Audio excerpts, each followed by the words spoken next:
stopping by, man. guys. I had no idea you were coming by. Hey. Chris Dempsey of the Denver Post writes about the NBA and the Nuggets. What do you think about Kenny Smith?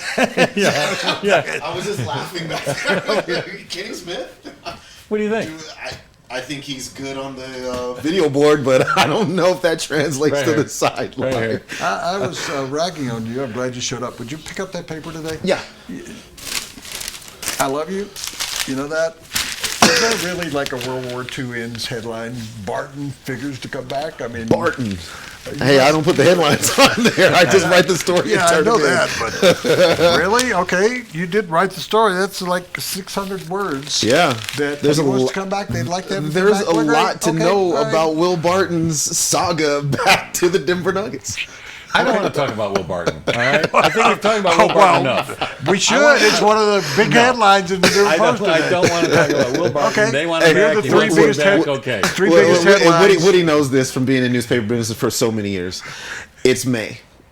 You need. That's you need right. to write It's about it. right. When you write the Will Barton story in May, that's how big it is. When you write it in November, it's a footnote. Yeah, obviously, the bigger story going on, and we talked about it earlier, was the coach search. And I asked the question: Oklahoma City moved so fast. Right. They targeted Billy Donovan. They went out. They got him. They signed him. Yeah, they knew it. it. Went like that. Right.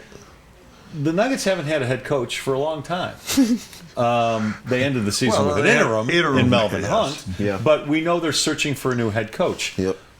Why is it taking so long? Why can Oklahoma City move so quickly, but the Nuggets are moving so slowly? And is it just the way the organizations work? Yeah, I think it's the difference is just that Oklahoma City knew it wanted that guy, and so they went out and did what they had to do to secure Billy Donovan.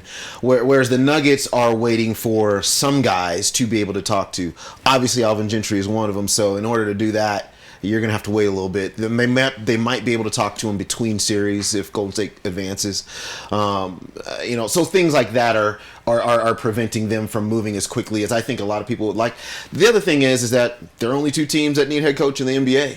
And there are more candidates out there than there are teams that need them. I made so that they point. can, There's not a sense of urgency. There's because no the guys sense are of going to be urgency. out there whenever they go after them. Absolutely. So they can kind of slow roll it. There were a lot of teams 2 years ago.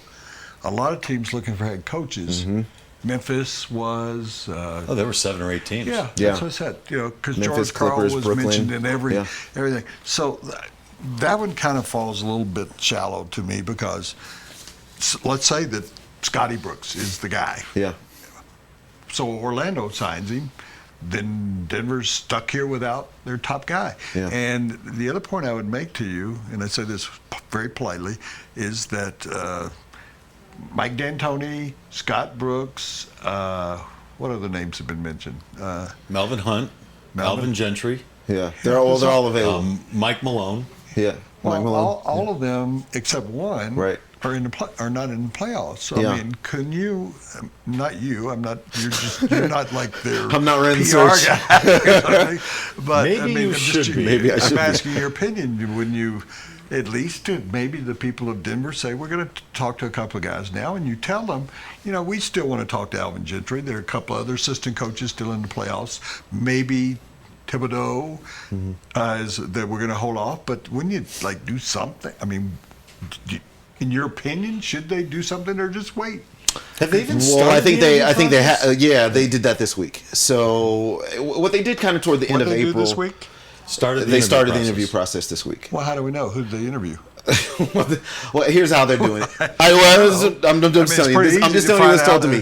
This is how it's been done, and they're not going on the record. See, part of the problem is, they're not going on the record with any of this. Most teams don't go on the record with, "Hey, we're talking to this guy, we're talking to that guy." That doesn't happen. These things come through sourced material. Didn't we for know sure. the Oklahoma City Thunder was talking to Yeah, Billy Donovan? when they sourced it out and found it out. Yeah, Sam Presti didn't hold a press conference and said, "Hey, look, we're going to go talk to Billy Donovan." He did that. As a matter of fact, nobody knew until about a week after the fact that he had gone down to see him.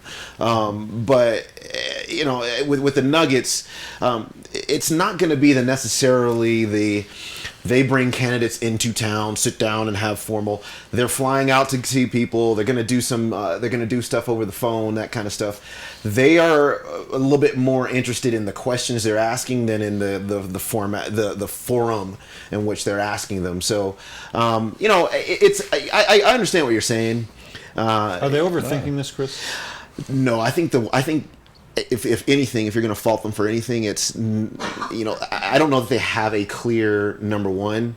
They're going to talk to people and then hope it sticks out to them. Right. Yeah. I would just add to that, and you and I complained about the Rockies not going out because there is an advantage to talking to a lot of people, because you say, what's wrong with our organization? What would you do if you were here? When they were in the general manager search. Yeah. They didn't talk to anybody outside the organization. Same way for a coach. Right. It's always good to talk to people from other companies to find out what's wrong with your company. Agreed. Yeah, and I didn't think they were going to take them like they do the tryout guys before the draft up in the gym that's over at the arena and have them run up and down the floor a little bit.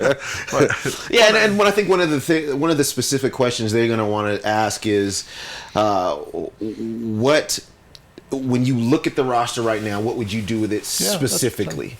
And, I think, because they're looking for a certain style of play, but they're also looking for ideas and creativity and to understand that, listen, we want to play fast, but okay, are you going to play Kenneth Free at the 5? What are you going to do specifically? And I think that was one thing that kind of got lost in the fray with Brian Shaw, just in terms of, okay, if this is not working, do this, or if this is not working, or how are you using your guys? Are you are you not seeing the talent for what it actually is and not using it the correct way? These kinds of things. I think they're going to course correct that here right off the bat, and that's going to be one of the big things they ask. If anybody comes in and plays Kenneth Freed at the 5, the next day I'm doing a commentary on that. Well, think about this. And I understand that. Seriously. Every time I mention that to somebody, I can't believe you would play Kenneth Free at the 5. It's terrible. He'd be overpowered. Okay, so Melvin Hunt played Kenneth Free at the 5 the balance of the entire season. He averaged 16 points and 8 rebounds a game. So it can happen. So I think what we're all scared of is, okay, well, what happens on the defensive end? Does he get overpowered on the defensive end? Sure. But how many centers are going to do that? Mozgov. But do you see what I'm saying? Yeah, and the point that was made to me from a couple of coaches hold around on. the league was... Wait. It's not just about giving up points to the guy you're guarding. Sure it is. It's about being an imposing presence in the paint so that point guards and small forwards aren't going to the basket without any fear. He's a good shot blocker. He played 5. I understand that. Yeah, I understand that. 5, Yeah, your rim protection is a big deal. Yeah. Sorry, and that's you, brother. I think that you take all of that into account, and does your team defense figure into that? If the point guard never gets in the lane or doesn't get in there regularly, does that help as well? Yeah. So, if you're going to do that, then obviously your perimeter defense has to be a lot more solid. If you're going to play a guy who can block some shots back there, then your perimeter defense can have a little gaps in it if that's the case. A statement and a question. You brought up something that made me think. The first hiring by the Josh Kroenke, Tim Connolly duo era was a mistake.